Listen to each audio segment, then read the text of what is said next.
दो टाइप के लोग होते हैं, ठीक है? एंड कौन से दो टाइप के लोग होते हैं? एक होता है जिसको नहीं पता कि उसके अंदर कोई डिज़ायर अभी चल रही है, काइंड ऑफ, मतलब जिसे पता ही नहीं चल रहा है कि उसके अंदर कोई ऐसी चीज़ चल रही है अभी, कोई इमोशन चल रहा है एंड जिसकी वजह से वो एक्ट करने वाला है। कोई भी बैड हैबिट हो सकती है, कुछ भी हो सकता है। एंड एक दूसरा इंसान होता है जिसको पता है कि कोई डिज़ायर उत्पन्न हुई है, काइंड ऑफ, एंड अब क्या, अब उसके कंट्रोल में ये चीज़ है कि वो इंस्टेंटली उस चीज़ पे एक्ट ना करे। दोनों चीज़ों में काफ़ी, मतलब समझ रहे हो?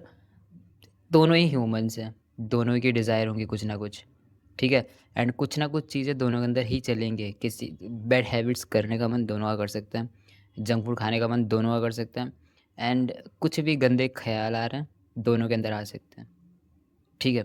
बट डिफ़रेंस सिर्फ़ यहाँ से क्रिएट होता है कि आप बस उसको ऑब्ज़र्व कर रहे हो, उस पे एक्ट नहीं कर रहे हो, वहाँ से आप डिफरेंट हो जाते हैं, काइंड ऑफ।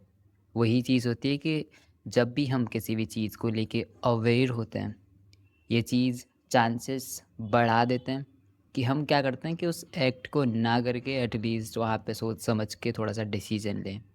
समझ रहे हो मतलब? इसलिए ये चीज़ तुम्हें बहुत हेल्प कर रहा होगा, कहीं पे भी या किसी को भी, ठीक है?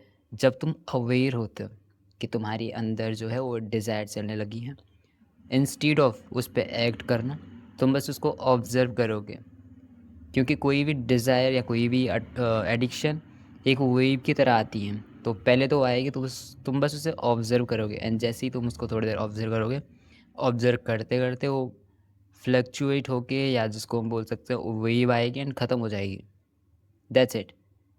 एंड तुमने वहाँ पे एक्ट ना करके अपने उसको सेल्फ मिस को काइंड ऑफ, या अपने सेल्फ कंट्रोल को खुद को प्रूव किया है, मतलब काइंड ऑफ।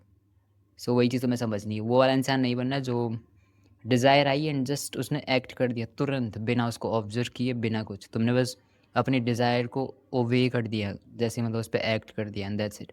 उसके बाद तुम्हें रिग्रेट हो सकता है, गिल्ट हो सकता है, उसका क्या फ़ायदा फिर? एक बार जब तुमने एक्ट कर दिया, उसके बाद वो गिल्ट या रिग्रेट से कुछ नहीं होने वाला।